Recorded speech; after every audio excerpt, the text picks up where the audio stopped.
Antoine.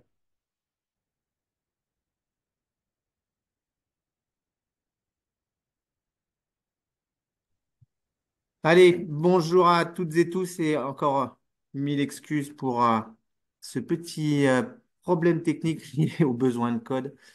Mais merci vraiment d'être là ce soir pour partager avec vous cet nouveau dispositif qui est le renouvellement et l'adaptation des prescriptions en PUI. C'est un nouveau dispositif accordé aux pharmaciens hospitaliers. Et vous allez voir, c'est vrai que c'est dans la continuité des missions de pharmacie clinique que votre société savante, notamment, a pu travailler et permettre d'aller jusqu'au bout, en tout cas le plus loin possible dans la prise en charge de nos patients à travers cette possibilité offerte de adapter les prescriptions. Et on va voir un petit peu avec vous pour essayer de vous décrire un peu ce dispositif et tout ce qu'il y a comme possibilité offerte à travers cette nouvelle mission des pays. Donc effectivement, on va le voir à travers le Code de la santé publique, nous sommes maintenant autorisés à adapter et renouveler les prescriptions, à l'instar de ce qui est offert dans d'autres pays aux pharmaciens. Les pharmaciens hospitaliers français vont pouvoir participer à l'optimisation des traitements de leurs patients en allant jusqu'à adapter la prescription pour modifier, ajouter et optimiser ainsi la thérapeutique. Alors, vous l'avez vu, mais dans le dispositif, effectivement, il a été inscrit comme une nouvelle mission, comme cinquième mission finalement qui est retrouvée dans les missions des PUI. La mission qui était présentée dans l'article de départ comme la possibilité d'adapter, de renouveler les prescriptions pour une liste de pathologies, mais vous verrez qu'on a travaillé pour que cette notion de liste soit finalement retrouvée dans l'activité classique du pharmacien qui ne travaille pas sur des pathologies, mais sur des patients. Et du coup, on a cette nouvelle mission qui est une vraie mission offerte aux pharmaciens hospitaliers. Ce n'est pas une délégation, c'est une mission qui est autonome aux pharmaciens et on reviendra un petit peu sur cette notion de mission réservée du coup aux PUI, réservée aux pharmaciens exerçant dans des PUI. Et avec cette idée aussi que c'est une mission qui n'est pas obligatoire. Il faut se rassurer là, pour l'instant, en tout cas, elle est inscrite comme une mission qui n'est pas obligatoire et qu'on va finalement mettre en œuvre en fonction des moyens et du périmètre qu'on peut lui donner dans notre pays au sein de nos établissements. Donc, c'est une nouvelle mission. À l'arrêté, effectivement, fixer une notion de liste de pathologies. On a travaillé un petit peu pour que cette notion de liste de pathologie soit retraduite dans la pratique. Et du coup, vous allez voir qu'on peut rentrer de deux façons dans cette nouvelle activité, à travers notamment les activités de pharmacie clinique que vous déployez. Donc, il y a dans la façon dont le texte est présenté des éléments qui sont importants à avoir à l'esprit, c'est que ce dispositif, cette nouvelle mission peut être mise en œuvre pour nos patients hospitalisés, bien sûr, mais aussi dans le cadre de la rétrocession, et puis aussi sur les ordonnances de sortie. Effectivement, on va pouvoir adapter les prescriptions dans toutes ces situations.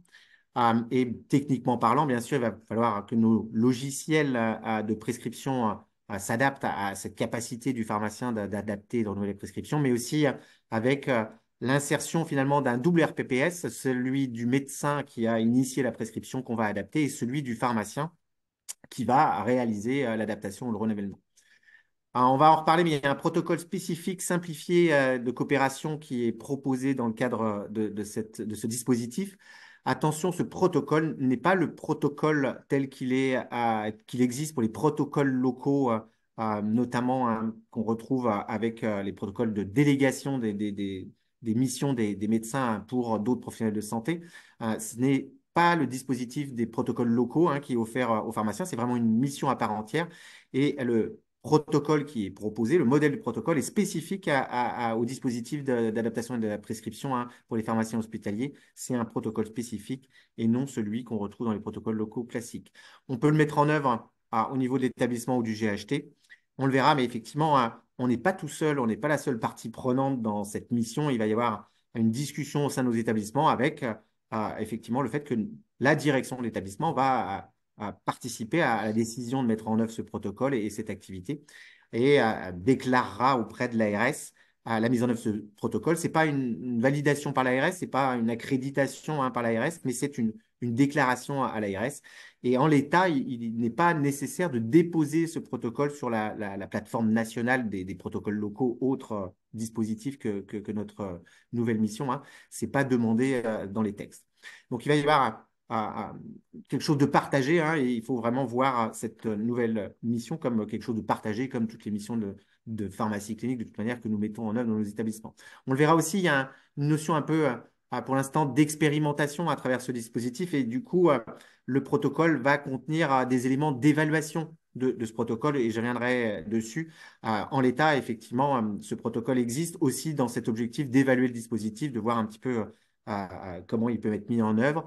Et c'est pour ça qu'on va vous demander, pour l'instant, dans la mise en œuvre de cette mission, eh bien, de relever un certain nombre d'indicateurs et d'avoir des actions d'évaluation finalement de votre protocole. Je vous montrerai ça dans le modèle de protocole qu'on vous propose. Alors, tel qu'est écrit le texte, on peut rentrer en fonction des deux alinéas de deux façons dans cet dispositif. Soit par le médicament, avec effectivement tout médicament est inscrit dans le plan d'action de l'établissement, et effectivement, on peut rentrer à travers un médicament à partir du moment où ce médicament est inscrit dans le plan d'action de l'établissement. Et on peut avoir dans ces plans d'action, vous le savez, un certain nombre d'éléments, notamment le bon usage des antibiotiques ou encore des équivalences de médicaments à travailler avec des cardiologues, des ophtalmo et autres, qui font partie des plans d'action qu'on va valider à travers le Comédims en CME. Et puis, on peut rentrer dans ce dispositif à travers ben, tout patient, finalement, qui aura bénéficié d'une activité de pharmacie clinique. C'est effectivement les deux façons de rentrer dans le protocole, enfin, dans le dispositif d'adaptation, soit un médicament chez un patient donné qui va nous permettre d'adapter ses prescriptions, soit parce que ce patient aura bénéficié d'une activité de pharmacie clinique. Et je vous ai remis ici les activités de pharmacie clinique telles qu'elles sont décrites dans les missions de la PUI, avec l'expertise pharmaceutique clinique, les bilans de médication ou encore les plans pharmaceutiques personnalisés ou les entretiens pharmaceutiques. Et effectivement, ces activités de pharmacie clinique que vous aurez déployées auprès des patients vous permettront ensuite, du coup, de réaliser l'adaptation de la prescription du dit patient pour lequel il y aura eu ces activités. Donc, on a vraiment un continuum aujourd'hui dans notre activité et à travers le modèle de pharmacie clinique tel qu'il vous a été proposé, on vous a proposer un certain nombre d'outils, notamment la description des activités de pharmacie clinique à travers le lexique, un modèle de déploiement de cette activité de pharmacie clinique, et puis des recommandations de bonnes pratiques de pharmacie clinique qui permettent ben, d'expliciter un petit peu la mise en œuvre de la pharmacie clinique et de ces activités de pharmacie clinique. Et aujourd'hui, eh bien, on peut aller jusqu'au bout de notre activité à travers cette notion d'adaptation des prescriptions. C'est vrai que hier, on avait la possibilité de réaliser des interventions pharmaceutiques et qu'on formalisait à travers un avis pharmaceutique, mais qui nécessitaient finalement l'intervention encore du prescripteur sur les modifications proposées et les adaptations proposées. Et aujourd'hui, finalement, ce dispositif nous permet d'aller jusqu'au bout, c'est-à-dire qu'à travers notre action, on va dépasser la notion d'une intervention pharmaceutique, on va nous-mêmes adapter, donc modifier la prescription, agir sur le document qu'est la prescription pour faire cette adaptation ou ce renouvellement. Et on verra qu'on peut le faire de façon concertée ou de façon directe.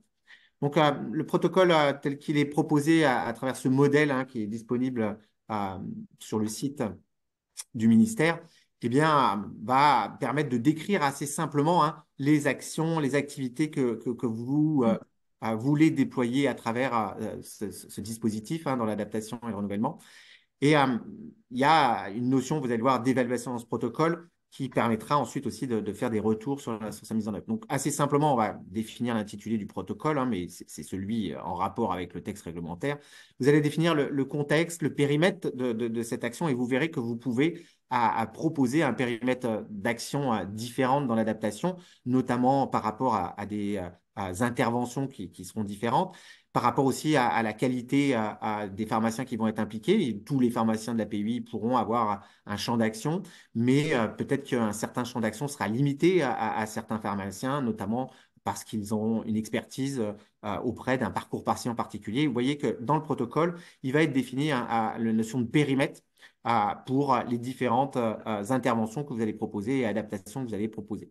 Donc, c'est ce qui est demandé dans la description un petit peu de départ initial de ce protocole, de préciser finalement si les pharmaciens, dans leur totalité, peuvent réaliser une typologie d'intervention ou si certaines actions sont limitées à certains pharmaciens et à certains services. Et c'est ça que vous allez décrire ici en fonction, là encore, de ce que vous allez mettre en œuvre avec ce dispositif.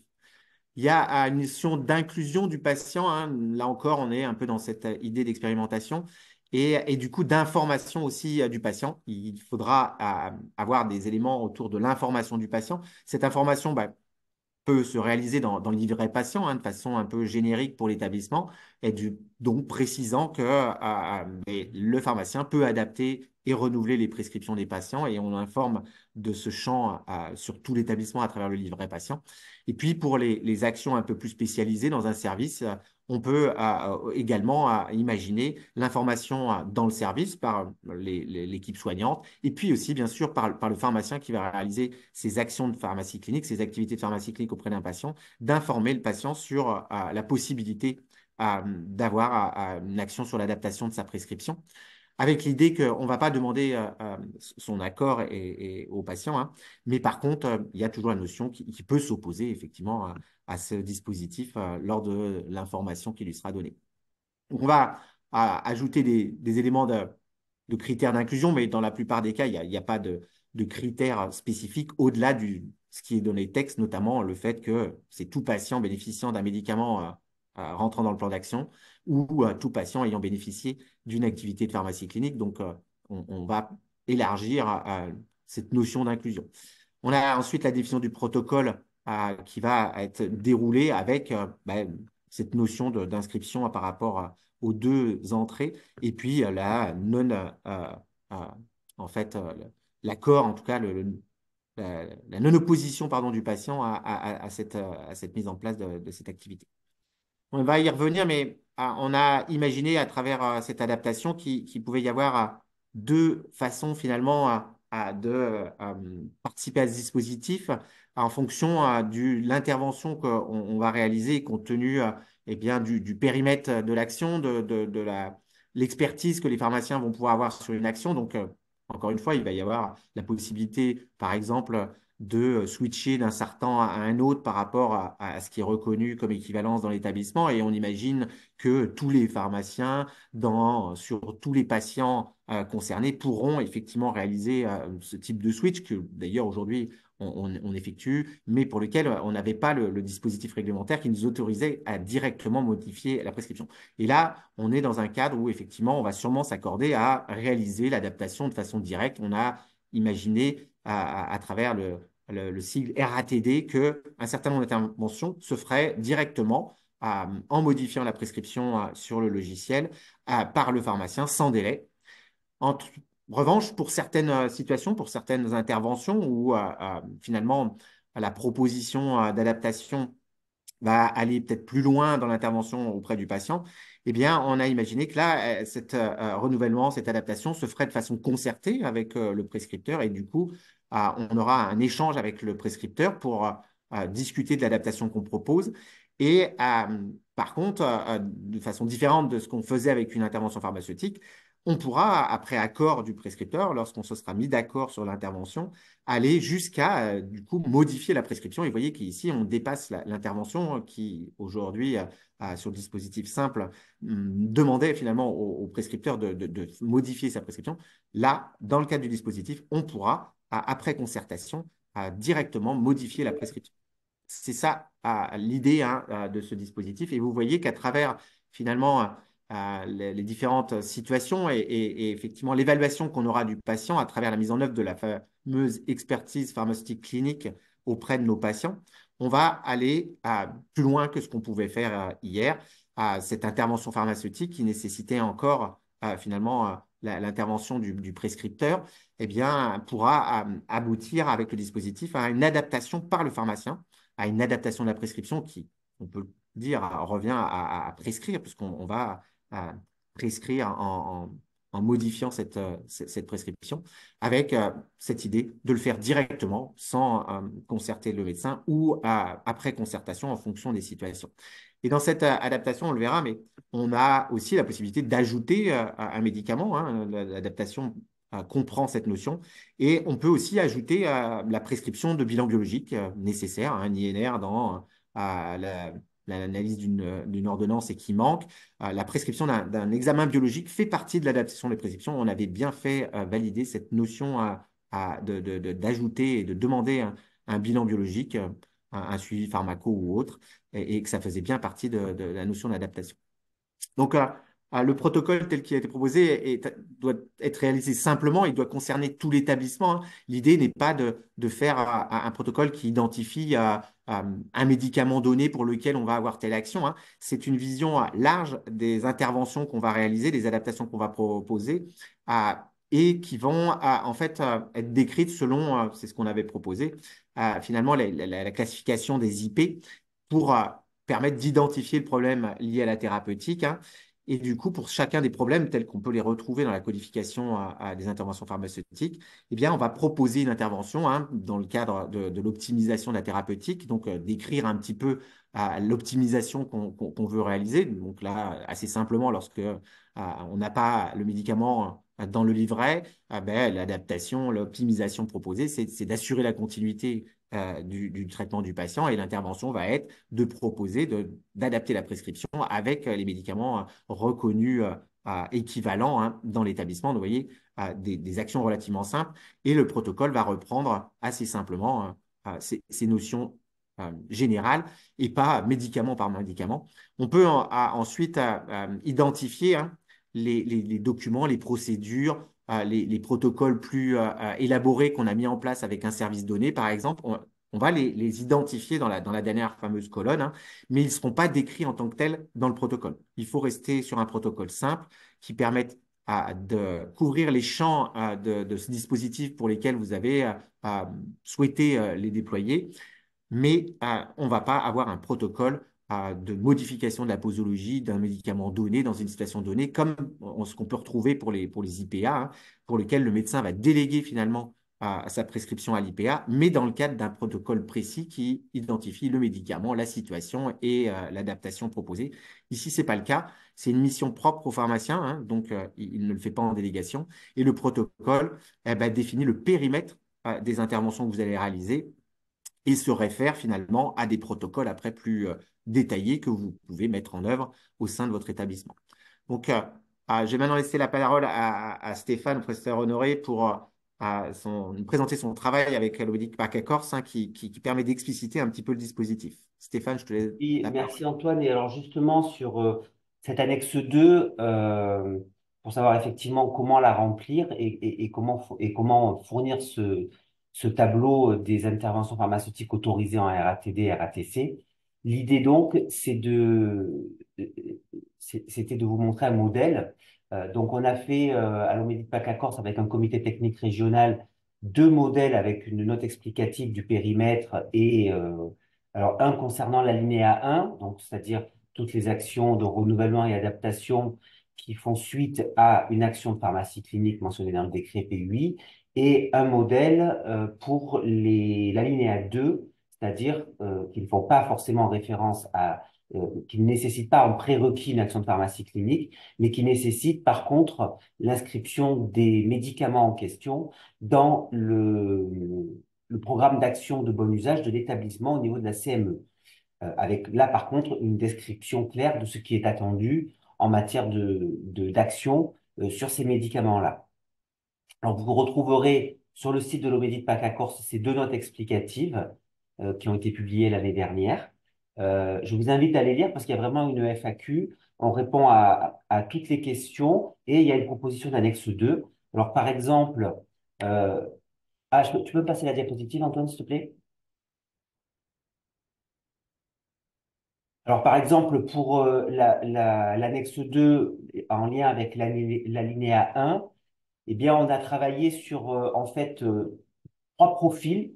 Euh, un profil supervisé, où la plupart des interventions sont des RATC, c'est-à-dire des modifications concertées avec le prescripteur. Vous voyez qu'il y en a 31 au total dans le fichier, et 17 où ce sont déjà des directs. Alors, ce profil supervisé, il est plutôt à destination, par exemple, des docteurs juniors ou des pharmaciens qui vont démarrer dans un service clinique et qui n'ont pas vraiment l'habitude des prescriptions du service, sachant que là, les RATD sont très, je dirais, pharmaceutiques sur du suivi ou de l'optimisation d'administration. Ensuite, un profil autonome, où là, il y a une majorité de modifications des traitements qui est directe. Reste quand même quelques RATC qui ont été définis par nos collègues pharmaciens, qui sont des situations dans lesquelles ils estiment qu'effectivement, il faudra toujours qu'ils aillent voir qu'ils aient une concertation avec le prescripteur. Et puis enfin, un troisième profil, un profil dit indépendant, où là, l'intégralité des interventions pharmaceutiques du pharmacien sont en RATD. Alors, l'avantage de proposer au sein d'un même protocole ces trois profils, ben, ça vous permet de vous démarger en tant que pharmacien sur un de ces trois profils et éventuellement, si vous évoluez dans le temps en matière d'expérience, etc., vous pouvez bien sûr changer de profil sans redéposer un protocole. Donc ça, c'est intéressant de pouvoir anticiper l'avenir aussi et de ne pas imaginer que le protocole va durer que 6 mois et qu'au bout de 6 mois, vous allez le changer. Donc l'idée, c'était ça pour ces trois profils. Et puis, vous avez vu, bon là, je vous ai mis principalement les situations identifiées lors de l'expertise pharmaceutique clinique, c'est-à-dire que soit il y a un problème d'adhésion du patient, soit il y a un problème de tolérance, soit il y a un problème d'efficacité thérapeutique. Et là, ben, toutes les modifications qui peuvent être engendrées liées à ces problèmes sont codifiées selon la grille à typer. Ça peut être des arrêts, des substitutions, des échanges, des modifications de voix, des ajouts de médicaments en fonction, des arrêts de médicaments ou des prescriptions de suivi thérapeutique. Voilà, tout est possible. Et là, en fonction, ben, la grille prévoit qu'il soit en RATD ou en RATC. Euh, on a ensuite listé toutes les autres situations d'ACTIP, euh, voilà, toutes les autres situations individuelles dans le fichier. Vous pouvez bien sûr utiliser tel quel ce modèle dans vos protocoles locaux. Vous pouvez bien sûr les modifier. On a mis à disposition les fichiers Excel de téléchargement, en téléchargement, ce qui fait que si il y a un item qui vous plaît pas, vous pouvez bien sûr le modifier et l'intégrer dans votre protocole. Voilà, donc tout ça est disponible sur le site de l'Omédite PACA Corse. Diapo suivante. On a fait la même chose avec l'alinéa 2. Alors, l'alinéa 2, je vous rappelle que pour pouvoir l'appliquer, donc ne pas réaliser d'action de pharmacie clinique avant un renouvellement adaptation, il faut qu'il y ait identifié des molécules particulières qui font l'objet d'un programme de bon usage de l'établissement. Ce programme de bon usage, il est décrit dans le Code de la santé publique. Il concerne principalement les antibiotiques. C'est pour ça que les antibiotiques peuvent être traités dans le cadre de l'alinéa 2. Par contre, effectivement, le document issu de la CME sur le bon usage des antibiotiques dans l'établissement doit décrire toutes les consignes de prescription, etc. D'accord? Et il faut faire donc référence à ce programme d'action établissement lorsqu'on appliquera le protocole sur les antibiotiques. De la même façon, l'article permet également de s'occuper des médicaments qui sont dans le CAQES. Donc, réglementairement, cet alinéa 2 s'applique aux médicaments qui sont dans le CAQES, notamment les IPP, les étinib, les statines. Et là, ben, le référentiel, c'est le référentiel qu'il y a dans votre CAQES qui vous a été transmis par l'assurance maladie avec les règles de décision à l'intérieur. Et puis, cet alinéa 2 s'applique aussi dans le cadre de la dispensation des médicaments au public en rétrocession. Et là également, directement, le pharmacien de rétrocession peut adapter les prescriptions. Alors, vous voyez que certains de nos collègues en région ont considéré que certains items n'étaient pas concernés. Donc, voilà. Et d'autres sont en RATC. Bon, pour la rétrocession, franchement, il y a beaucoup plus de RATC que de direct, voilà, contrairement aux autres items. Donc, vous pouvez également utiliser ces modèles qui ne sont que des propositions. C'est libre à vous, bien sûr, de travailler avec vos équipes médicales sur le contenu, mais la structuration du document est celle attendue dans le protocole. Voilà. Diapo suivante. Alors, je rends la parole à Antoine et je la reprendrai tout à l'heure. Alors, c'est ce qu'on vous a identifié tout à l'heure, hein. Le dispositif permet aussi d'intervenir en termes d'adaptation et de renouvellement sur une ordonnance de sortie, hein, ou de rétrocession, hein, dans le cadre du protocole. Et c'est ce que je vous avais évoqué, techniquement parlant. Il y aura besoin d'avoir la double identification, hein, avec le RPPS du médecin, bien sûr, qui a initié la prescription, parce qu'on est dans l'adaptation de sa prescription, et puis du pharmacien hospitalier avec son RPPS propre, hein, pour, vous le concevez, hein, l'assurance maladie et les problématiques de remboursement et autres. Eh bien, il y a besoin d'identifier ces deux RPPS des deux intervenants, le prescripteur et l'adaptateur. Alors, je vous l'ai dit, vraiment, le protocole a cet objectif aussi d'évaluation et de précision un petit peu de ce qui va être proposé dans le dispositif. Et il contient des éléments, notamment sur la formation, en rapport avec l'expertise que le pharmacien va mettre en œuvre dans l'adaptation. Et du coup, vous avez aussi dans ce protocole besoin de décrire des éléments autour de la formation. Bien sûr, le fait d'avoir une mission qui est une mission générale des PUI considère que le DES et la formation du DES permet, hein, de mettre en œuvre cette activité, mais on peut y ajouter certaines compétences de pharmaciens qui vont avoir une expertise un peu plus poussée sur un suivi, un parcours patient particulier, et du coup avoir les éléments, hein, ici qui sont proposés, hein, de formation que ces pharmaciens, dont ces pharmaciens disposent, hein, dans l'établissement.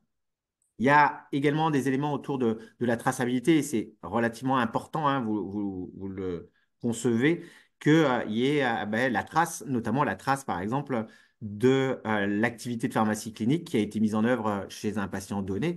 Et il va falloir effectivement tracer, hein, cette activité à travers le DPI. Il faut tracer cette activité de pharmacie clinique qui vous autorise à mettre en œuvre ce dispositif. Et du coup, il faudra décrire quels sont les moyens mis en œuvre pour tracer, hein, cette activité.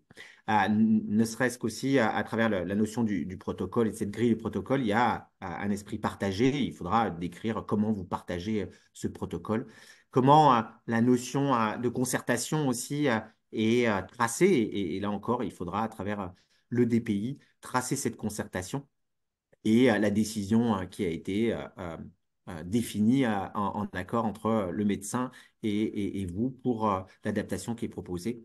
Il y a aussi des notions sur le fait que les interventions, l'adaptation peut se réaliser dans toutes les situations, et du coup, le recours au médecin prescripteur doit être défini, et les situations où il n'y a pas la possibilité d'avoir recours au médecin prescripteur, eh bien, on peut considérer que on va réaliser finalement une intervention pharmaceutique simple et pas aller jusqu'à l'adaptation, hein, dans ces situations où on ne peut pas avoir recours au prescripteur alors qu'on a besoin d'être dans le concerté, ou alors définir une politique pour laquelle il y a toujours un médecin, notamment à travers le service de garde, auquel on peut se référer pour une concertation donnée. Et ça sera à vous, là encore, de définir en l'absence du médecin prescripteur, s'il y a besoin d'une concertation, ce que vous décidez, soit ne pas mettre en œuvre le dispositif, soit à vous référer à un autre médecin. Il y a aussi des éléments autour de l'évaluation un petit peu des risques qui peuvent être inhérents à ce protocole. Bon, là, il suffit de décrire ce qui est mis en œuvre, notamment sur le recueil des éléments indésirables dans votre établissement, hein, et la façon dont c'est recueilli. Et ça correspondra finalement à cet item du protocole pour arriver à avoir effectivement des éléments concernant ce qu'il pourrait y avoir comme événement indésirable qui serait ensuite relié ou non à ce dispositif. Il y a aussi de l'évaluation sur un petit peu l'activité que vous allez mener, et notamment l'identification du nombre de patients qui vont avoir bénéficié du dispositif et le nombre de RATD, de RATC. C'est vraiment, hein, dans ce premier temps de mise en œuvre du dispositif, une idée de pouvoir d'en faire l'évaluation, et c'est pour ça qu'on va vous demander ça. Maintenant, il faut être dans la simplicité, hein, et il va falloir avoir des éléments relativement simples à remonter. L'idée n'est pas d'avoir une usine à gaz qui vous freine dans la mise en œuvre de ce dispositif, mais à remonter quelques données, notamment sur le nombre d'interventions qu'il y a eu, sur les événements qui pourraient être reliés à ces interventions, et puis avec aussi une satisfaction des intervenants, notamment il y a des grilles d'évaluation de la satisfaction qui sont proposées pour les médecins et les pharmaciens qui participent au dispositif. Bon, ça, c'est vraiment cette notion de protocole qui insère ces données, avec l'idée que demain, on ait finalement une mission, une cinquième mission des PUI, pour laquelle le protocole sera sûrement plus indispensable puisqu'on aura bien identifié le périmètre et le cadre de ce protocole. Voilà un peu pour toutes ces descriptions du protocole. Je te redonne la parole, Stéphane, pour nous présenter un petit peu justement ce qu'on peut faire en termes de traçabilité.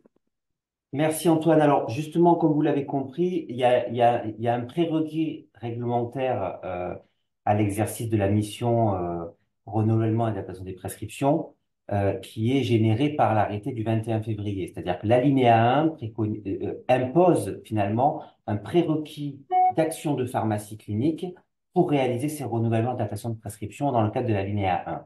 Et dans ce cas-là, bien sûr, ben, il faut tracer ces prérequis et malheureusement, on ne disposait pas de codification de nos prérequis.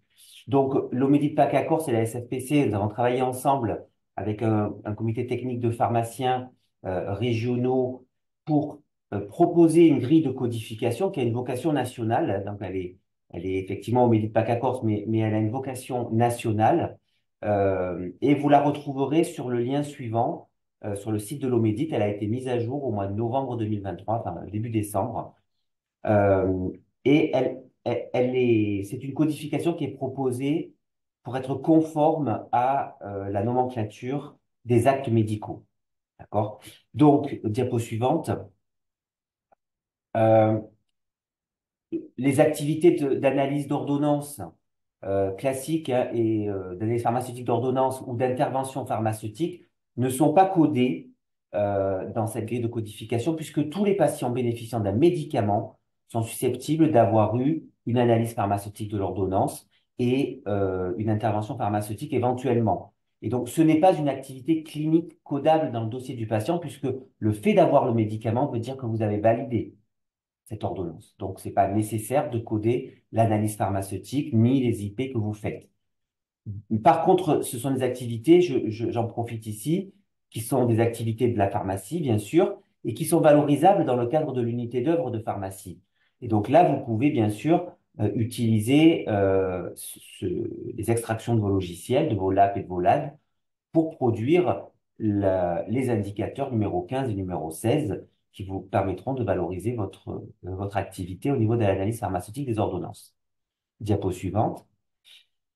Par contre, on a voulu également coder la conciliation, même si ce n'est pas une activité de pharmacie clinique, c'est quand même une activité dans laquelle le pharmacien hospitalier est fortement impliqué. Elle est pluriprofessionnelle, certes, mais le pharmacien peut la mener dans son intégralité. Et dans ce cas-là, effectivement, on a besoin de pouvoir la coder dans l'unité d'œuvre, d'une part. Et il y a des indicateurs qui sont prévus dans l'unité d'œuvre pour ces conciliations d'entrée et de sortie. Mais on a besoin également de savoir dans le DPI du patient s'il a eu ou pas une conciliation et donc le code nomenclature. Il y a un code nomenclature lorsque la pharmacie l'a réalisé, c'est le code 001, et lorsque c'est le médecin enfin l'équipe médicale sans la pharmacie qui le réalise, c'est le code 001-02. Il n'y a pas d'intermédiaire entre les deux. L'unité d'œuvre de pharmacie préconise qu'on ne compte que l'activité qu'on fait dans l'intégralité. Si on en fait que des petits morceaux, ben, on ne le valorise pas comme une activité pharmaceutique. De la même réflexion pour la conciliation médicamenteuse de transfert ou de sortie, et le référentiel qui s'applique pour ces étapes, c'est le référentiel de la Haute Autorité de Santé en matière de conciliation médicamenteuse. Diapo suivante.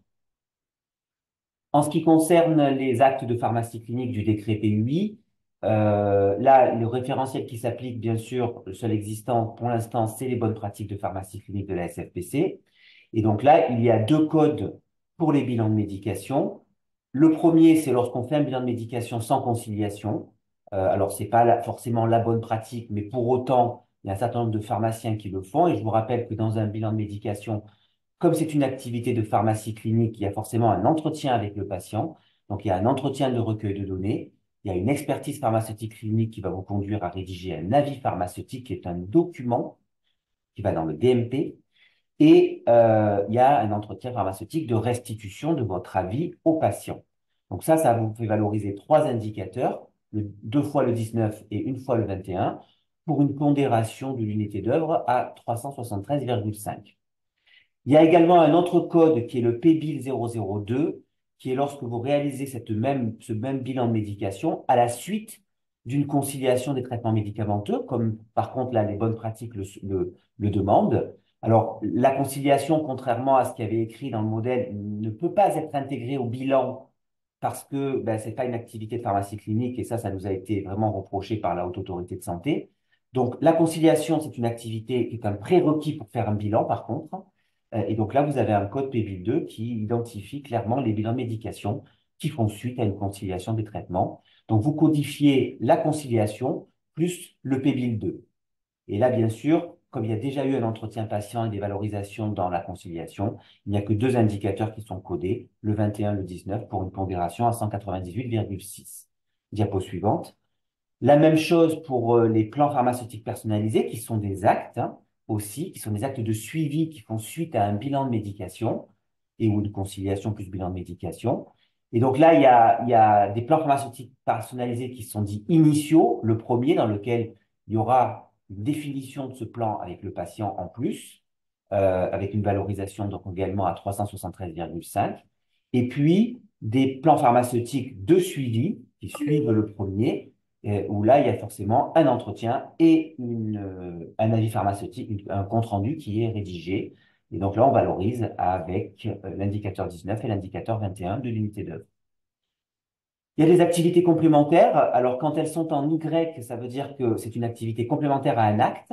Donc, par exemple, le renouvellement, adaptation de prescription par le pharmacien qui fait suite à une activité de pharmacie clinique définie au R51-2610 ne peut être codé que si un acte de pharmacie clinique du 51-2610 a été codé, forcément. Vous pouvez éventuellement, si vous vous déplacez pas voir le patient, entre un bilan de médication et un PPP, si vous avez une action à faire à distance quand vous êtes à la pharmacie, coder donc une action complémentaire qui est une expertise pharmaceutique clinique qui va vous permettre de réactualiser, pardon, votre avis pharmaceutique pendant que le patient est hospitalisé. Et là, donc, vous ne comptabilisez que l'indicateur 21 puisque vous ne voyez pas le patient, vous êtes resté à votre bureau. Diapo suivante. Ensuite, vous avez la possibilité de coder tous les entretiens pharmaceutiques thématiques, éducatifs, d'accompagnement du patient. Donc là, c'est toujours le même indicateur, c'est l'indicateur numéro 19. Il est toujours valorisé de la même façon à 174,9 par l'unité d'œuvre. Par contre, le fait de rentrer des codes différents peut vous apporter des informations qualitatives sur quel type d'entretien est fait. Est-ce que c'est un entretien de compréhension qui porte sur l'adhésion, qui porte sur l'automédication, qui porte sur les thérapies complémentaires? Bref, vous pouvez imaginer tout type d'entretien. Donc là, on a proposé un certain nombre de codes qualitatifs. Ça peut être aussi un entretien dans le cadre de l'évaluation de l'éligibilité à l'auto-administration des médicaments par le patient à l'hôpital, par exemple. Et donc là, ça rentre aussi dans la ligne dans ce qu'on peut proposer. Diapo suivante. Sont aussi valorisées toutes vos interventions dans les programmes d'éducation thérapeutique du patient. Euh, et donc là, bien sûr, vous pouvez coder votre diagnostic éducatif, votre entretien individuel de définition d'un programme personnalisé, chacune de vos séances de TP ou vos entretiens d'évaluation des compétences, et ce que ce soit individuel ou collectif, voilà, vous pouvez le codifier. Et enfin, on termine avec la codification potentielle des prescriptions et d'administration des vaccins. Je rappelle que pour la prescription des vaccins et l'administration des vaccins, on n'a pas besoin du protocole puisque nous sommes autorisés à prescrire et à administrer les vaccins directement. C'est déjà la mission des pharmaciens. Et vous pouvez également coder le renouvellement et l'adaptation des prescriptions dans un cadre d'un programme d'action d'établissement. Donc là, il n'y a pas de Y, ça commence par un petit p. Et donc là, il n'y a pas besoin d'un prérequis pour coder ce type de renouvellement, voilà, ou d'adaptation. Et ces renouvellements d'adaptation sont valorisés comme une IP supplémentaire. Diapo suivante. Alors, trois dernières diapositives pour vous expliquer comment vous pourriez organiser votre système de traçabilité de ces prérequis, à la fois pour tracer les RATD, RATC et tracer les prérequis. Bien, il vous suffit de voir avec votre système informatique, enfin, avec votre DSN et votre DIM, de créer un formulaire de saisie de vos actes dans le DPI à chaque fois que vous allez ouvrir un dossier patient. Donc, vous allez cliquez, quand vous ouvrez le dossier, sur l'acte que vous allez réaliser via ce formulaire. Donc, par exemple, ici, vous voyez, j'ai codé PBIL 1. Et si je devais faire un renouvellement de datation de prescription, ben, je devrais coder PBIL 1 et YRAP 001. Et comme ça vous enregistre l'acte dans le dossier patient directement pour chacun des patients pour lesquels vous l'avez réalisé. Diapo suivante. Vous pouvez ensuite demander à votre DSN, et c'est très rapide, ça prend même pas une demi-heure, de créer une requête sur ce formulaire dans le DPI, une requête qui va vous permettre d'avoir annuellement une synthèse de tous les actes de pharmacie clinique que vous avez fait, à quel patient, dans quel séjour, par quel pharmacien, etc., à quelle date, et ce qui peut vous permettre très facilement de mesurer d'avoir une mesure quantitative et qualitative de votre activité, de pouvoir fournir les prérequis si jamais quelqu'un vient vous voir en vous disant, vous avez prescrit ce monsieur, est-ce que vous aviez le droit? Oui, j'ai bien fait l'acte en question, etc. chez ce monsieur. Et ça peut vous aider aussi à plus facilement remplir la grille de codification de l'unité d'œuvre, puisque je vous ai montré tout à l'heure les correspondances qu'il y avait entre les actes du décret et les indicateurs de l'unité d'œuvre. Diapo suivante. Un dernier point sur lequel je voulais insister, c'est que toute activité de pharmacie clinique nécessite qu'on dépose des documents standardisés dans le DPI du patient et dans son DMP, bon, pour alimenter son espace santé, enfin mon espace santé du patient. Et donc là, je voulais vous rappeler que la codification des documents est devenue internationale.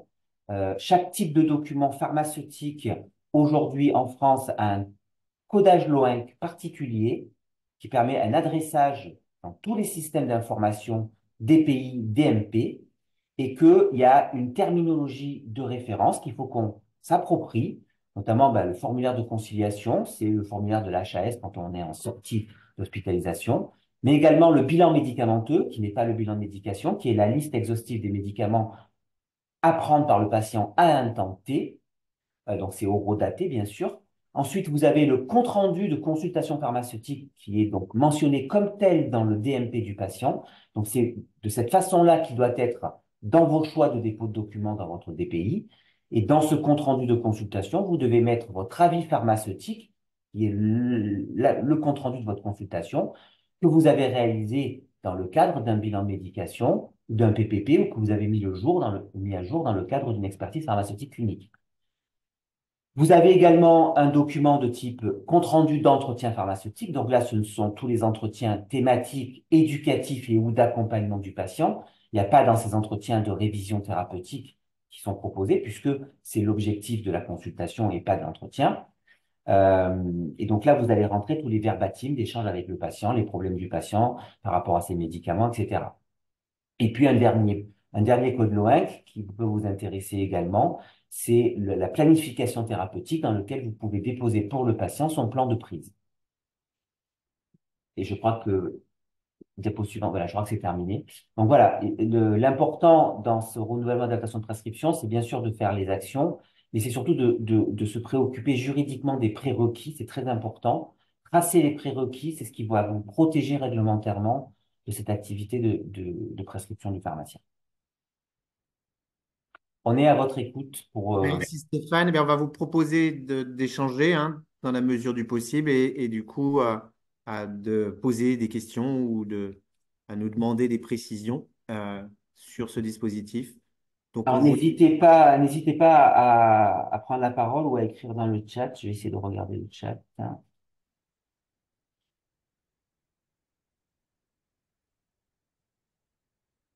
Voilà, n'hésitez pas, nous sommes à votre écoute.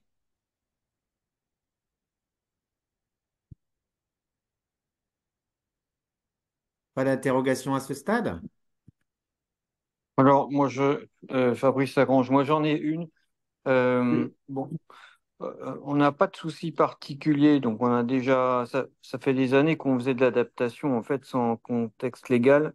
En hospitalisation, on n'a pas de souci. Voilà. Par contre, quand on voit des patients pour faire des consultations pharmaceutiques, des conciliations ou des séances individuelles de TP, des patients ambulatoires, c'est là où ça se complique quand on fait des ordonnances pour ces patients ambulatoires et quand ça passe par la Sécu.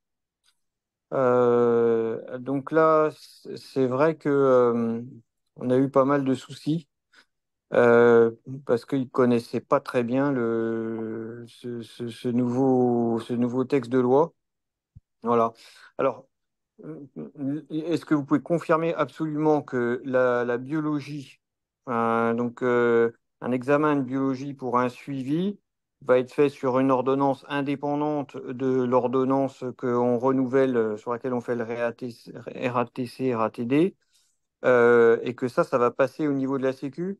Mais si j'ai bien compris, il faut obligatoirement le RPPS du médecin, enfin, Alors, initiateur de de contrairement la à ce que disait prescription. Antoine, Fabrice, contrairement à ce que disait Antoine, c'est pas le RPPS du médecin prescripteur initial, c'est le RPPS du chef de service du service dans lequel pour le compte duquel tu fais ce renouvellement d'application de prescription. C'est-à-dire que, D'accord, en fait, normalement, c'est pas c'est une mission de la PUI, c'est certain. Par contre, l'accueil du patient se fait dans un service de l'établissement et c'est donc le RPPS du chef de service, puisqu'on a ça valide l'intégralité des trucs, mais c'est le RPPS de ce chef de service qui doit être mis sur les ordonnances de sortie pour que l'assurance maladie considère que la prescription est valable. Parce que d'accord. au jour d'aujourd'hui, l'assurance maladie ne connaît pas les pharmaciens comme des prescripteurs. Ouais, c'est ce Ils que j'ai cru savent que le comprendre. Ouais, dispositif existe. C'est pour ça qu'il y a ce double RPPS. Par contre, le prescripteur n'a pas besoin enfin, le médecin n'a pas besoin de signer la prescription. Le pharmacien peut la signer, ouais, mais le RPPS médical doit être mentionné pour que l'affectation au niveau de l'assurance maladie de la dépense soit faite sur le bon service, en fait, hospitalier. d'accord. Et alors, quand on fait des RATC, RATD en hospitalisation, très bien. Et alors, on a des services extra-hospitaliers, médico-sociaux par exemple, qui dépendent, qui sont rattachés à notre établissement et à notre PUI. Et là, Alors, notre ARS a l'air de coincer. oui, alors là, c'est pour l'instant quelque chose qu'on a décidé de travailler, effectivement. C'est un dispositif qui est ouvert aux établissements de santé et qui exclut de fait le médico-social.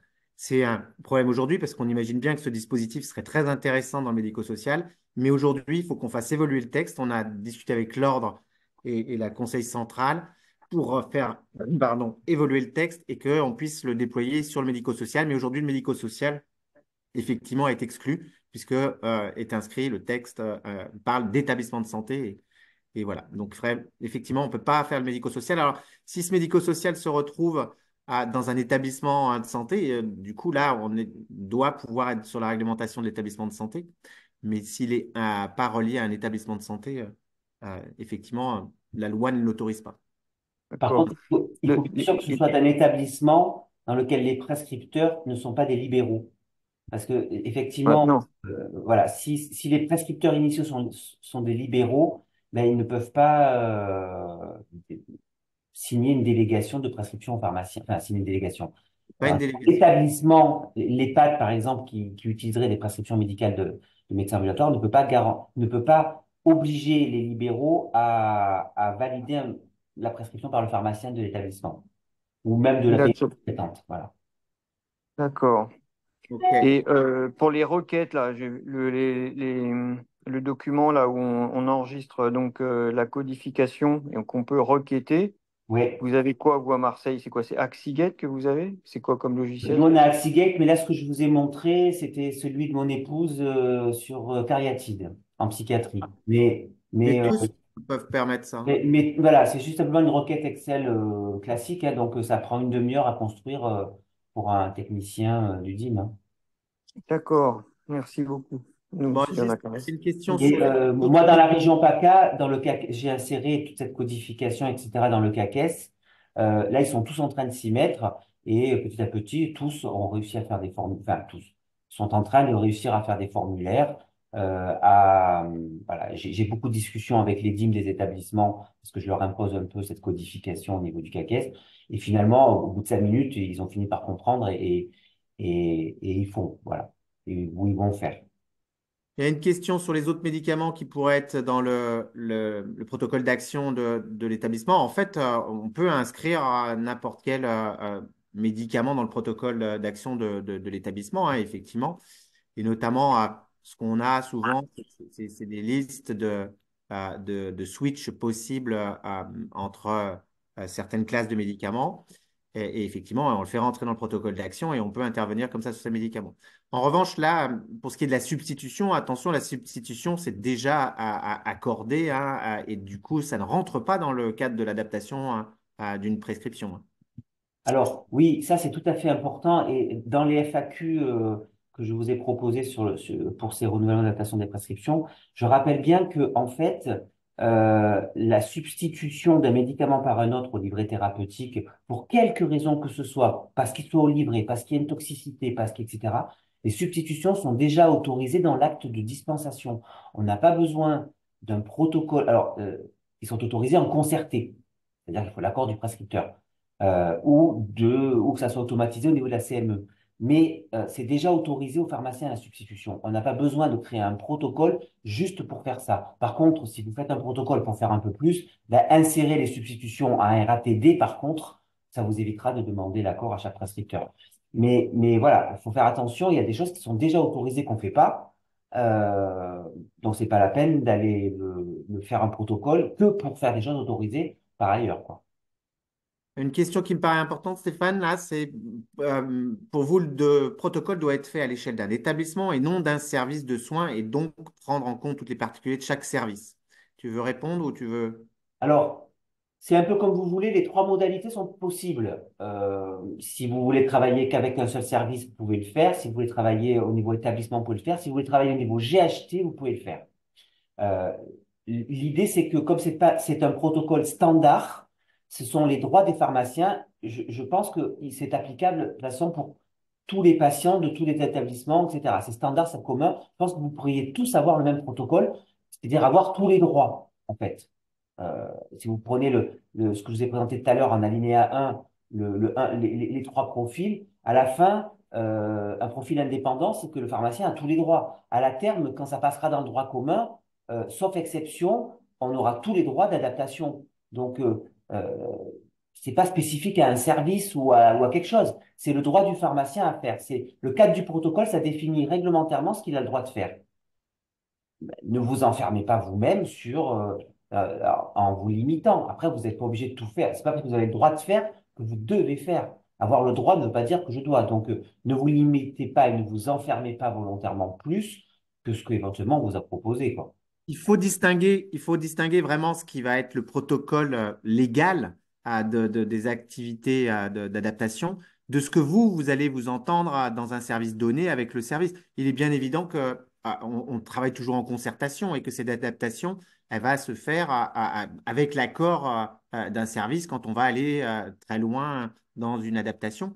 Mais ça ne veut pas dire pour autant qu'il faut pour chaque service définir le périmètre que le service accepte ou non. Là, c'est au sein de l'institution un périmètre qui doit être défini de façon réglementaire.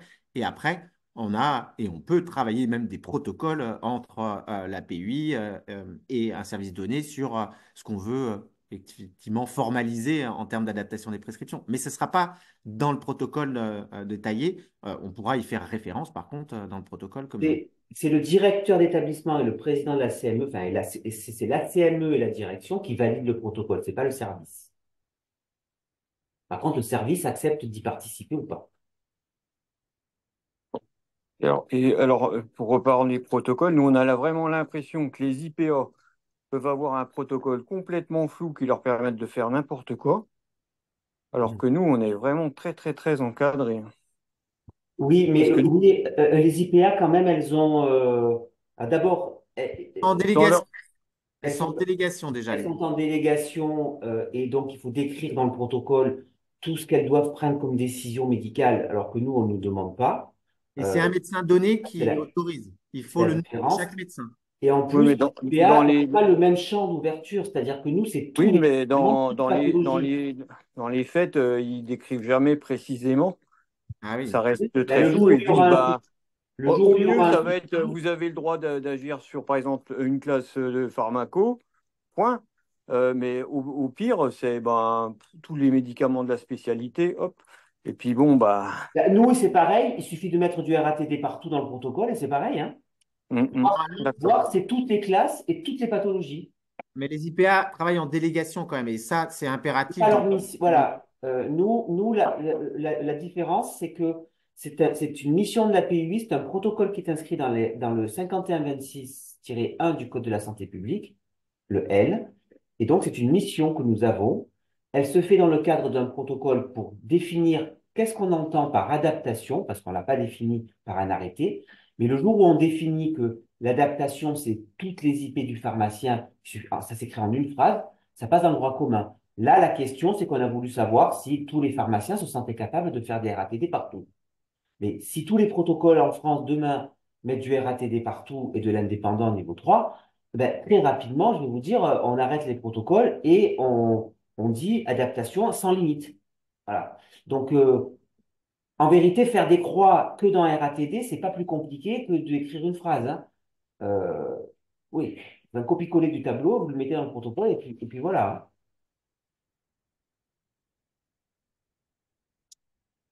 Alors, il y a d'autres questions. Toujours sur la substitution, mais là, je pense que c'est pas très clair. Effectivement, la substitution est accordée déjà aux pharmaciens, hein. C'est selon les règles de substitution. Là, je parle de la substitution, hein. Je parle pas du switch. Et du coup, c'est pas nécessaire de l'identifier dans le protocole. Il y a une question sur l'ATIH et la codification, Stéphane. Alors, oui, j'ai vu une question. Attends, elle est où la question Pour, ATH? la nomenclature proposée pour codifier les actes a-t-elle été déposée auprès de l'ATIH pour enregistrement au niveau du PMSI? Une très bonne question. Non, pas encore. Alors là, on est en expérimentation, je veux dire, sur Région PACA Corse, on va être on expérimente comment dire, la codification par les établissements, la mise en œuvre. À la fin de l'année, on va remonter ça à la TIH. Euh, mais d'ores et déjà, chaque établissement a le droit, en utilisant des codes spécifiques, de faire remonter dans le PMSI un certain nombre de choses. Alors, il faut trouver une petite astuce, mais c'est pas impossible qu'on arrive à s'harmoniser, même à faire remonter toutes les datas dans le PMSI, sans que la TIH ne le veuille. Alors là, je les ai contactés, la TIH, avec Antoine, on les a contactés. Donc, eux ne sont pas contre, ils sont tout à fait favorables à ça, sauf qu'ils attendent une commande de la DGOS, parce qu'ils ne déclencheront pas le travail tout seuls. Et la DGOS, sa plus grande crainte, c'est d'aller demander aux établissements de faire du travail supplémentaire pour encore des indicateurs, encore des datas, encore des machins. Donc, moi, je leur ai dit, écoutez, je vais mesurer la faisabilité de codification par les établissements, par les pharmaciens, l'acceptabilité, etc.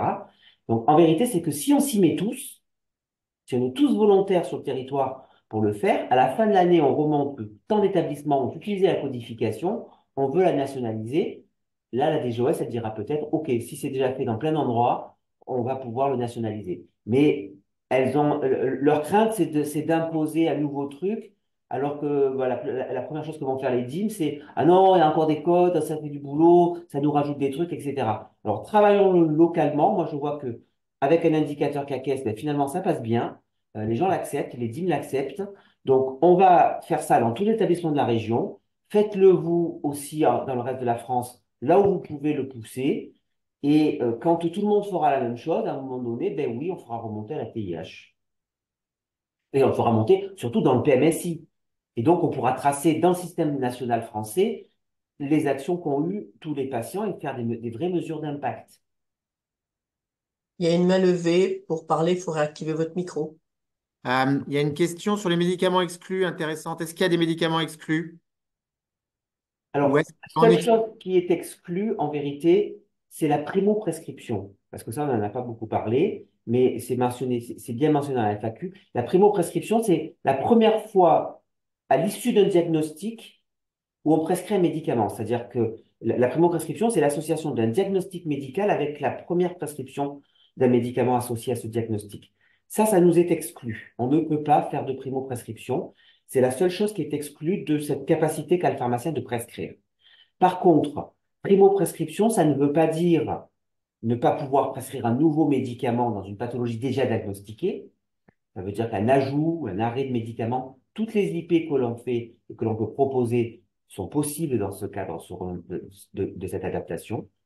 Et non, il n'y a pas d'exclusion ni de médicaments ni de pathologie, à moins celle que vous vous êtes mis, vous, automatiquement, par rapport à vos compétences, dans les critères d'exclusion de votre protocole. C'est-à-dire que c'est vous qui décidez ce que vous excluez. Le législateur vous autorise tout, et c'est vous qui décidez de ne pas tout faire. Mais vous n'êtes pas obligé de préciser dans le protocole finalement. Mais vous n'êtes pas non plus obligé de le préciser parce que vous n'êtes pas obligé d'inclure le patient. Mm. Si vous ne vous sentez pas de pas le prendre en charge, vous ne prenez pas en charge, hein. Voilà. Vous pouvez avoir le droit de faire quelque chose et ne pas le faire. Enfin, après, si vous êtes engagé à faire un suivi thérapeutique, bien sûr, il faut s'engager à le faire. Mais au plus vous mettrez des contraintes dans vos RATD, RATC, au moins vous serez utile à la société parce que ce que cherchent nos collègues et nos institutions, c'est quelqu'un qui est capable d'agir en autonomie. Si on a besoin systématiquement d'avoir un avis médical pour faire quelque chose, ils vont dire vous êtes toujours un doublon, vous êtes toujours en double dans le système de santé, vous êtes pas performant, efficient. Donc, l'efficience de cette mission viendra de l'autonomie. Les directeurs vont vous autoriser plus facilement de l'autonomie que l'usine à gaz de devoir contacter un prescripteur à chaque fois que vous allez écrire une prescription vous-même, quoi. C'est pas pour nous transformer en secrétaire qu'on a fait ça. L'autre point, c'est que plus vous mettrez d'éléments de précision, de barrières et autres dans le protocole, eh bien, plus vous vous mettrez en difficulté sur le fait que bah, si vous n'avez pas respecté le protocole, eh bien, ça pourra vous être reproché. Vous voyez ce que je Ah veux dire? oui, et Donc, c'est les clair, choses hein. doivent devenir. Réglementairement, si un jour vous faites un RATD alors que c'est un RATC ou que vous ne l'avez pas tracé, là, ça peut vous coûter cher. Donc, le plus dangereux dans ces protocoles, c'est les RATC, c'est pas les RATD, hein. Donc là, vraiment, la limite, elle doit venir de l'expertise que le pharmacien se sent dans l'activité qu'il réalise. D'ailleurs, c'est vrai pour toutes nos activités dans la PUI. On ne va pas mettre en œuvre une activité, même si on y est autorisé, si on ne se sent pas expert ou qu'on ne se sent pas compétent.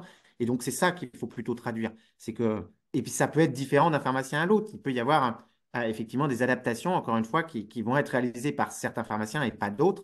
Et là, on peut l'identifier à travers le niveau supervisé ou autre, mais on peut aussi simplement être dans la limite de ses compétences, identifier la limite de ses compétences et ne pas réaliser une adaptation parce qu'on n'en a pas la compétence, alors que son collègue l'aura. Et ça n'a pas besoin d'être décrit dans le protocole. Donc, vraiment, faites attention à ne pas mettre trop de précision ou de limitation dans le protocole, parce que du coup, si d'entre nous dans l'équipe ne fait pas exactement, ne rentre pas exactement dans le coup du protocole, ça pourrait être réglementairement lui être reproché et ce serait quand même dommage. Alors, il y a une question d'Emmanuel Couffin, là. Quel est le texte pour la substitution? Merci. C'est décrit dans la FAQ alinéa 1. Donc, vous allez le voir, même dans l'alinéa 2. C'est une combinaison de la jurisprudence, des bonnes pratiques de dispensation à l'officine et d'un document de la Haute Autorité de Santé dans le cadre de la certification des établissements de santé. Donc, tout ça est décrit dans la FAQ. Une question sur les profils, est-ce qu'on doit avoir effectivement, il va falloir que les logiciels de prescription s'adaptent c'est le cas de le dire, à cette mission pour pouvoir modifier la prescription, enfin, en tout cas l'adapter. Et après, il y a une question intéressante, est-ce qu'on peut avoir deux profils? Et notamment, peut-être que là, on est en train d'aborder cette notion de est-ce que la dispensation peut être faite par la même personne qui va adapter la prescription? Vas-y. Alors, ça, clairement, alors déjà, au niveau numérique, je ne sais pas si on peut avoir deux profils, mais on peut avoir les deux profils dans le même compte. On peut avoir un profil prescripteur et un profil dispensateur. Ça oui. Et donc, c'est vrai que pour prescrire, il faut avoir un profil prescripteur. Donc, il faut que les pharmaciens qui s'engagent dans un protocole de renouvellement d'adaptation des prescriptions, ils aient le profil prescripteur associé à leur profil dispensateur. Pour autant, comme ça a été dit, et ça, c'est non seulement écrit dans les bonnes pratiques, mais c'est aussi juridique. C'est-à-dire que on a mis en place l'acte de dispensation et l'analyse pharmaceutique des ordonnances par le pharmacien pour faire un double contrôle de la prescription médicale. Il n'est pas question dans cette nouvelle mission que ça vienne remettre en cause ce double contrôle. D'accord? Cette mission n'a pas vocation à faire sauter un double contrôle. Donc, le prescripteur ne peut pas être le dispensateur. Je le répète, hein, le prescripteur ne peut pas être le dispensateur pour cette raison juridique-là. Vous ne pouvez pas dispenser le médicament que vous avez prescrit vous-même. Sinon, ça fait sauter toute la jurisprudence de l'analyse pharmaceutique, du rôle du pharmacien, de l'existence même du pharmacien. Donc, ça, on ne peut pas. Voilà. Ça m'a été confirmé par des juristes. Ça sera si ça arrive, ça sera dans la jurisprudence. C'est pas clairement écrit que c'est interdit. Par contre, un juriste vous dira qu'il ne faut pas le faire. Il ne faut surtout pas le faire. Ce qui entraîne forcément une organisation au sein de l'hôpital, c'est-à-dire que, comme au Canada, je pense qu'il faut suivre le même exemple que le Canada. Certains d'entre vous sont peut-être allés, mais ceux qui ont les droits de prescription au Canada ne sont pas forcément les pharmaciens cliniciens dans les services qui font la prescription médicale et qui se la font éventuellement contresignée par médecin, ne sont pas ceux qui valident la prescription centralisée à la pharmacie. Il faut qu'ils restent, ils tournent. C'est pas le même pharmacien. Donc, c'est vrai que le protocole sera difficilement accessible à des pharmaciens isolés, mais lorsqu'on est deux, éventuellement, ben oui, on peut se remplacer mutuellement sur une tâche ou une autre. Ce sont deux missions différentes, la mission de dispensation et la mission de renouvellement des prescriptions. Ce sont deux missions différentes qui sont a priori incompatibles en tant que missions différentes. Par contre, comme je vous l'ai dit, l'arrêté du 21 février 2023 a rendu euh, co a rendu, comment dire, euh, lier les deux missions de pharmacie clinique et de renouvellement d'adaptation de prescription, puisque elle a positionné une mission en prérequis de l'autre. Donc là, on a deux missions qui sont dépendantes l'une de l'autre pour l'alinéa 1, mais la mission de renouvellement est incompatible avec la mission de dispensation. Il y a une précision d'Ornella qui est très intéressante, justement, parce que, On est là dans le DPI pour la substitution. C'est celle-là que tu non, dis? pas clair, le pharmacien prescrit en renouvellement seulement après, donc après son analyse pharmaceutique. Sous-entendu, effectivement, son adaptation va concourir à la suite Le d'une analyse. pharmacien prescrit en renouvellement seulement, donc, Donc, après son il analyse fait pharmaceutique. l'analyse pharmaceutique, il rentre déjà dans la dispensation, c'est ce que veut dire Non, ce. non, c'est pas l'analyse pharmaceutique. On y va, Sofiane? Réglementairement, il ne faut pas Allez, utiliser ce terme. Ce allez, terme est utilisé pour allez, l'analyse attends, je suis d'ordonnance. d'arriver. Comme ça, on a pu jouer. Ah, Euh, un pardon, micro d'ouvert. je réponds à Ornella, du coup. Ornella, si tu utilises le terme, juridiquement, si tu utilises le terme analyse pharmaceutique, ça veut dire que tu es dans l'analyse d'ordonnance, que tu es dans la dispensation. Tu ne peux donc pas faire de renouvellement et d'adaptation de prescription après cette analyse d'ordonnance. Mais C'est excuse, plus. excuse-moi, Stéphane, mais dans la vraie vie, en général, dans un service, on est seul. Et moi, je suis amenée à analyser, puis faire un renouvellement. Enfin, c'est comme ça que ça marche. Alors, soit tu fais dans ce cas-là, alors, je réponds à la question. Si tu fais une expertise pharmaceutique clinique, que tu fais un bilan de médication, tu peux renouveler. L'analyse d'ordonnance n'est pas un prérequis. Donc, si tu l'appelles analyse d'ordonnance, quelqu'un qui ne connaît pas, si tu utilises ce terme que tu utilises dans ta pratique, mais qui juridiquement n'existe pas dans le Code de la santé publique au niveau des actions de pharmacie clinique, qui n'est pas mentionné dans les actions du 5126-10, tu es en faute. C'est-à-dire que tu dois utiliser le terme d'expertise pharmaceutique clinique lorsque tu vas faire ce renouvellement, cette adaptation. Tu dois t'être préoccupé des objectifs thérapeutiques, des effets indésirables et d'adhésion du patient avant de renouveler ou d'adapter un traitement à un patient. Ça, c'est la condition juridique pour le faire. Après, que tu associes dans ton processus, comme l'a montré Antoine tout à l'heure, ton expertise pharmaceutique clinique, ton analyse d'ordonnance, que tu délivres le médicament, c'est une chose. Par contre, effectivement, je le redis, juridiquement, si tu toi, tu fais une modification et que tu délivres le médicament derrière, sachant que c'est le même acte, tu n'as pas le droit.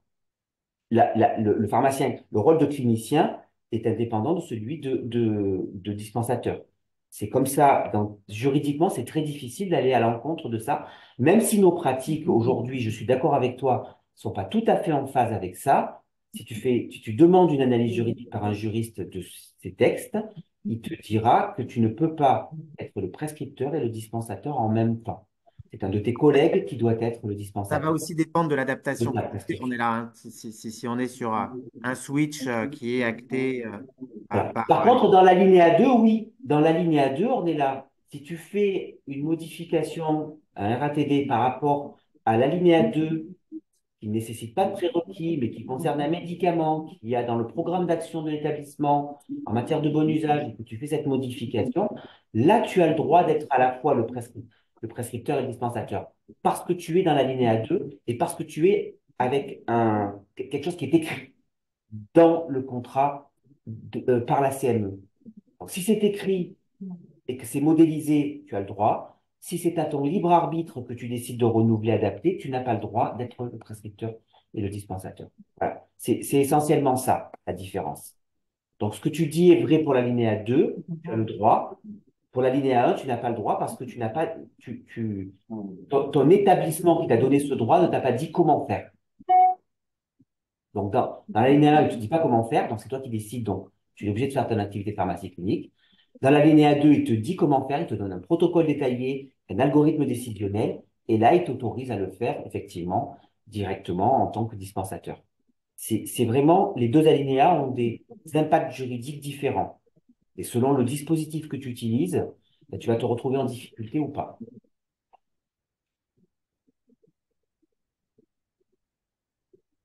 Ouais, c'est subtil hein, quand même, hein, parce que Ouais. C'est très subtil. C'est très subtil. Alors, on n'avait pas anticipé ça quand le décret, l'arrêté a été écrit. Franchement, c'est qu'après coup qu'on s'en est rendu compte, et après que j'ai demandé l'analyse juridique à des juristes. Mais Ouais. c'est la façon dont c'est écrit, la façon dont toute la jurisprudence est faite.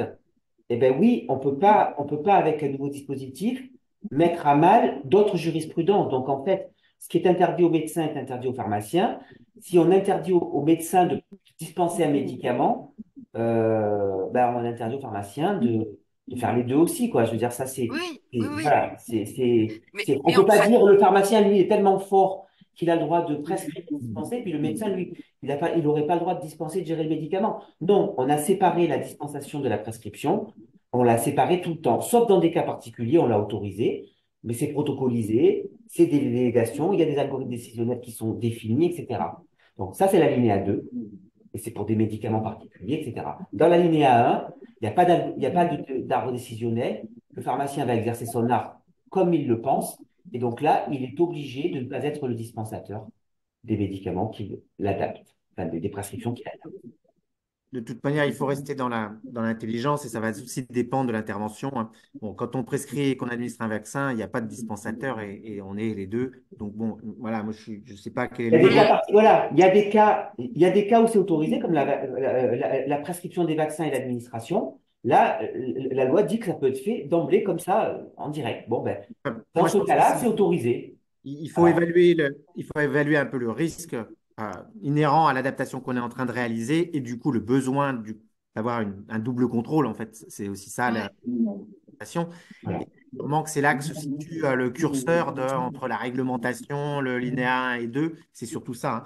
Bien évaluer le besoin que vous sentez dans la cartographie du risque de l'adaptation. Mais vous savez, si on prend le modèle, parce qu'en fait, on est quand même très influencé par les modèles anglo-saxons, canadiens, etc. Moi, j'avais fait cette présentation à Nomédite je pense, je sais plus si c'était euh, à Bordeaux, qui m'avait invité, je sais plus si c'était Nouvelle-Aquitaine. Enfin bon, je sais plus si c'était Nouvelle-Aquitaine ou une autre. S'ils sont connectés, je sais pas, peut-être qu'ils me le diront. Ils avaient invité, non, c'est pas Nouvelle-Aquitaine, c'est quelqu'un d'autre. Ils avaient invité des Canadiens à la séance. Forcément, tous les pharmaciens français ne comprenaient pas ce que je racontais. Et tous les pharmaciens canadiens qui étaient là, ils disent, bon, ben, c'est vrai, on se reconnaît dans ce que vous dites. C'est exactement ce qu'on fait. Et nous, chez nous, et ben, nous avez raconté justement que Jusqu'à présent, en fait, quand ils étaient dans le service, ils faisaient la conciliation, ils faisaient des recommandations thérapeutiques, ils allaient jusqu'à la prescription des médicaments aux patients. Euh, Ils se faisaient contresigner la prescription par les médecins. Elle était donc validée comme telle. Maintenant, je crois que réglementairement, ils ont fait sauter la double prescription par le médecin. Et par contre, ben, ils ne validaient pas les prescriptions. C'était la pharmacie, le pharmacien de la pharmacie en centrale qui valide la prescription et qui donne les médicaments. Donc, ce sont deux rôles différents. Par contre, ils tournent sur ces rôles. C'est-à-dire que le pharmacien qui est dans le service à un moment donné, qui fait sa prescription, ben, un jour par semaine, il descend à la pharmacie et joue un rôle de dispensateur. Et tout le monde tourne comme ça. Mais les deux rôles, même au niveau international, c'est difficile de les mélanger. Juridiquement, il y a, le double contrôle doit toujours être fait.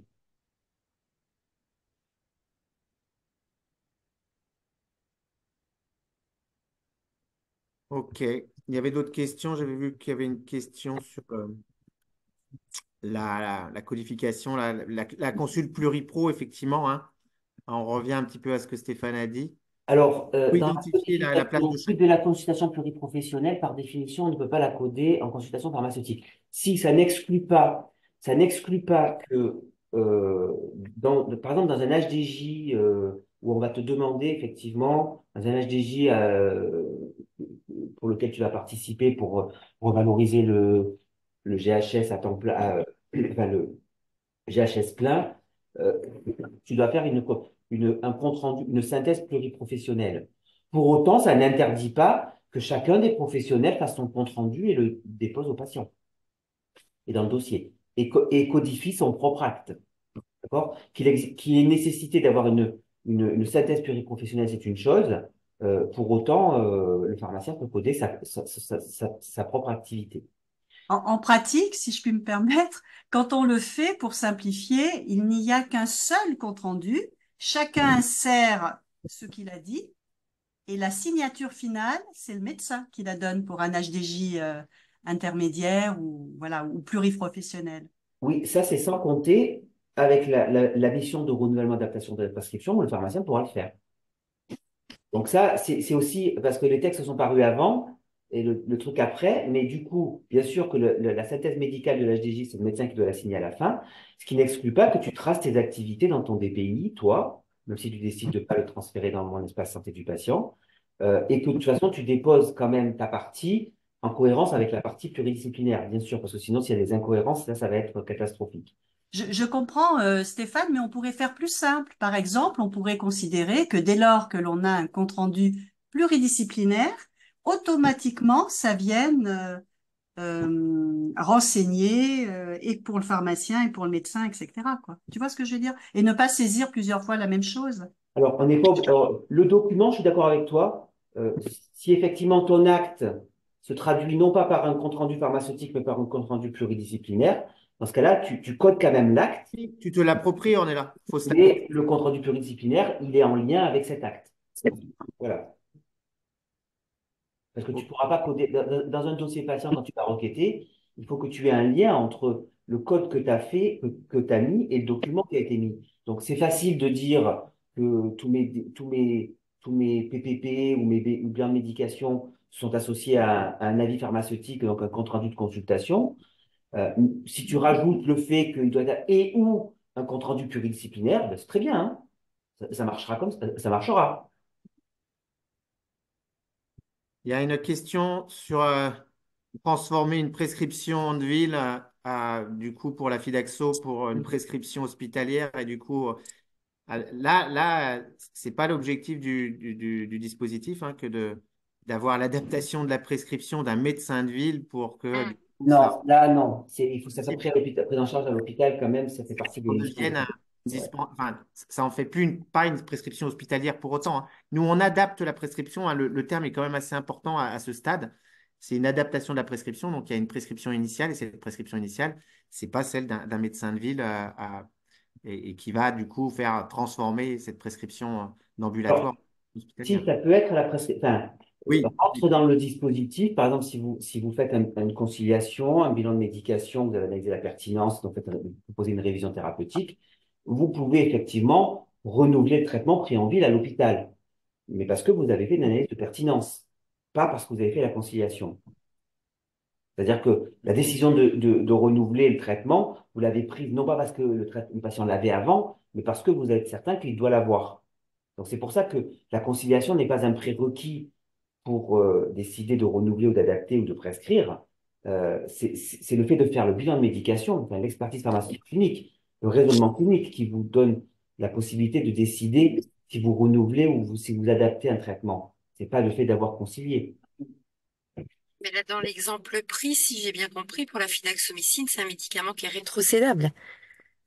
Oui, c'est ça, en fait, je ne sais pas si vous m'entendez bien. On t'entend. Euh, C'était dans le cadre de la rétrocession. En fait, on a identifié qu'on avait énormément de demandes de patients qui venaient en consulte urgence maladie infectieuse ou aux urgences uniquement pour avoir l'ordonnance. Et en fait, du coup, on s'est dit c'est quand même hyper bête parce que Ah ça ouais. n'a pas de sens. Écologiquement, on a des patients qui sont porteurs soit de BHRE, enfin, ou de BLS, soit de Hum. clostridie, et on les fait passer dans tout l'hôpital, alors que de toute manière, ils doivent passer par la pharmacie. Et en discutant entre nous, on se demandait si c'était possible quand on avait une biologie et un médecin généraliste qui diagnostiquait une infection à clostridie, de pouvoir transformer, mais c'est ça, hein, j'entends bien ce que vous disiez, mais du coup de transformer cette ordonnance de ville à partir des infos et en validant en commission, en comaille par exemple, l'idée de faire que cette prescription soit hospitalière et qu'on puisse dispenser et éviter de surconsommer des soins parce que pour avoir fait une analyse sur un an, c'est quand même c'est 60% de patients pour qui on a dispensé de la fidaxomicine qui sont passés aux urgences ou en consultation juste pour l'ordonnance, sans aucun autre avis médical. Moi, Mais c'est je me possible. rends bien compte qu'on est border sur Non, le mais cadre, hein. pour moi, c'est tout à fait possible si c'est bien Ouais, écrit dans le cadre de l'alinéa 2, puisque ouais. l'alinéa 2 prévoit la particularité de la rétrocession. Il n'y a pas besoin de pharmacie clinique pour le faire. Et donc, c'est tout à fait possible s'il y a une prescription de ce même médicament en ville que vous le renouvelez à l'hôpital pour le prendre en charge. Si c'est protocolisé dans un protocole de bon usage d'établissement, à mon avis, vous pouvez le faire. Ok, donc ça pourrait permettre de pallier à ce problème de réglementation actuelle de la fidaxomicine. Oui, oui, mais Ok, il faut bien il faut même ouais, très bien expliquer ça dans le protocole parce que voilà, il faut que la CME vraiment valide l'arbre décisionnel de qu'est-ce qui est pris ouais. par qui par la pharmacie, etc. Mais à mon avis, ça rentre tout à fait dans le cadre de l'alinéa 2. Non, mais Ok, la CME très va bien. dire que ça ne concerne pas l'institution parce que c'est de la rétrocession sur Oui, mais elle le prend, enfin, Oui.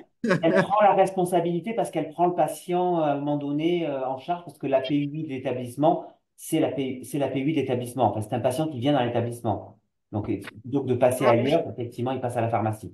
C'est Et tout à fait toi. Surtout que possible c'est la pour ça. première intention maintenant, donc ça change un peu la donne, ouais, effectivement. Faudrait surtout que ça Bah passe. oui, ça bloque complètement du coup. Mm. Faudrait surtout que ça passe en ville. Bah oui, C'est c'est ça, ça. mais en attendant, Et ce serait on ça la essaye, solution. on Il y a une pensait à petite question ça. intéressante. Faut-il appartenir à la PUI? Je suis pharmacien dans un service de maladies infectieuses. Alors, oui, c'est une mission de la PUI. C'est toutes les missions de la PUI, d'ailleurs, quelle qu'elle soit. Et il n'y a pas que l'adaptation des prescriptions, mais faire des bilans de médication, faire des entretiens pharmaceutiques, faire un bilan partagé un, pardon, un plan pharmaceutique personnalisé. Ce sont des missions de la PUI. C'est réservé à la PUI. C'est réservé aux pharmaciens qui sont à la PUI, hein.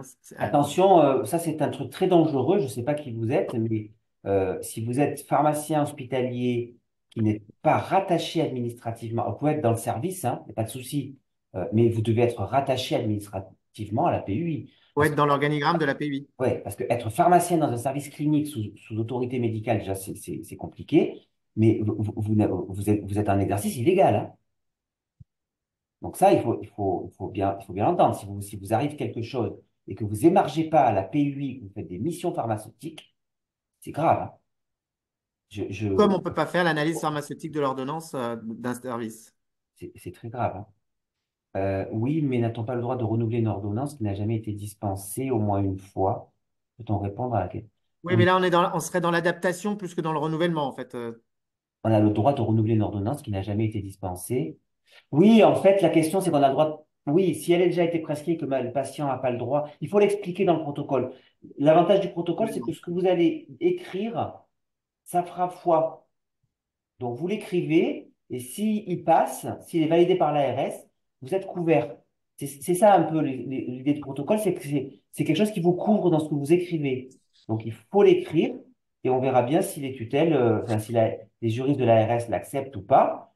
Moi, a priori, comme ça, je dirais que oui. Voilà. Après, il y aura de la jurisprudence, il y a peut-être des régions qui diront non. Voilà, tous différents. Moi, a priori, je ferai en sorte que oui. Mais là, Après, c'est avec des contraintes probablement juridiques, c'est-à-dire que on vous dira attention, vous pouvez le faire que quand vous avez une ordonnance déjà prescrite, même s'il n'a pas été dispensé. Vous pouvez donc le renouveler parce que même s'il n'a pas été dispensé, pour que le patient il ait le traitement, etc. Donc oui, dans l'absolu, vous en reprenez la responsabilité de fait, hein, mais oui.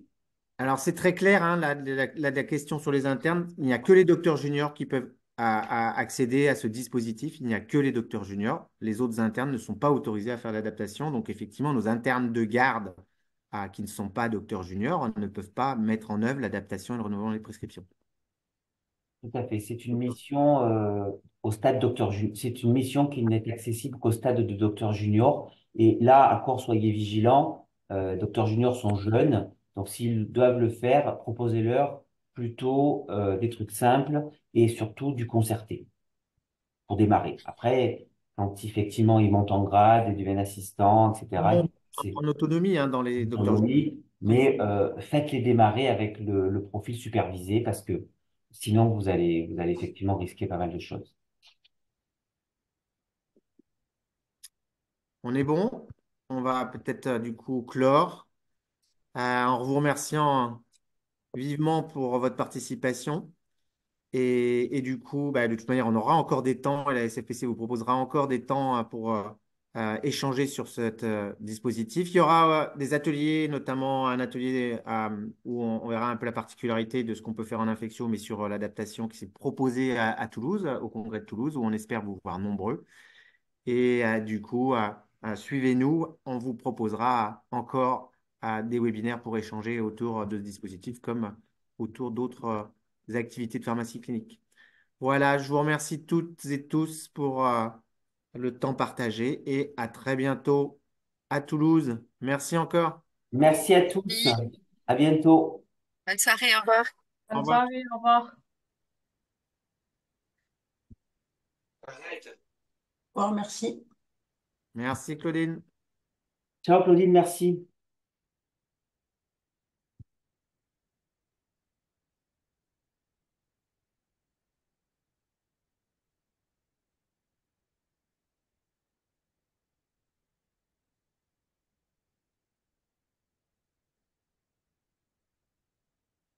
Bon, salut Steph, on se refait un petit débrief. Ouais, sans problème. Ok, à très bientôt. Je À t'embrasse. bientôt. Ciao. Ciao, ciao.